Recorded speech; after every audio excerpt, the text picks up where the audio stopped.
Hi Murugar குழந்தைங்கள்லாம் எப்படி இருக்கீங்க? முருகனனுடைய அருள் எல்லாருக்கும் கிடைக்கட்டும்.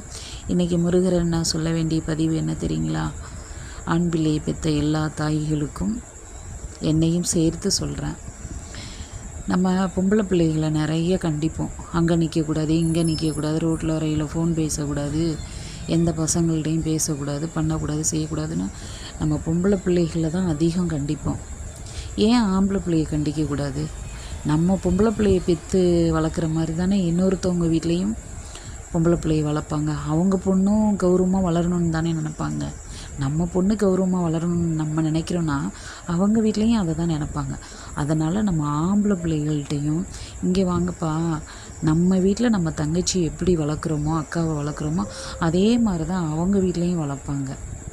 அதனால் எந்த பெண்ணை பார்த்தாலும் நம்ம வீட்டில் உள்ள தங்கச்சி மாதிரி தான் அந்த பொண்ணு கௌரவமாக வளர்க்கணுன்னு நினப்பாங்கள்ல. அதனால் நம்மனால அந்த குடும்பத்துக்கு எந்த கெட்ட பேரும் அந்த பொண்ணுக்கு வந்துடக்கூடாது அப்படின்னா ஆண் பிள்ளைகள்கிட்ட சொல்லுங்கள். சொல்லி வளர்த்திங்கன்னா கேட்குற பிள்ளையும் இருப்பாங்க. கண்டிப்பாக நம்ம வீட்டில் எந்த விதத்தில் நம்ம தங்கச்சியை நம்ம வளர்க்கணும்னு நினைக்கிறோமோ அதே மாதிரி தான் அவங்க வீட்டில் இருப்பாங்க. அதனால் நம்மளால் அந்த பொண்ணுக்கு கெட்ட பேர் வந்துடக்கூடாது. வெற்றிவேல் முருகனுக்கு அரோகரா.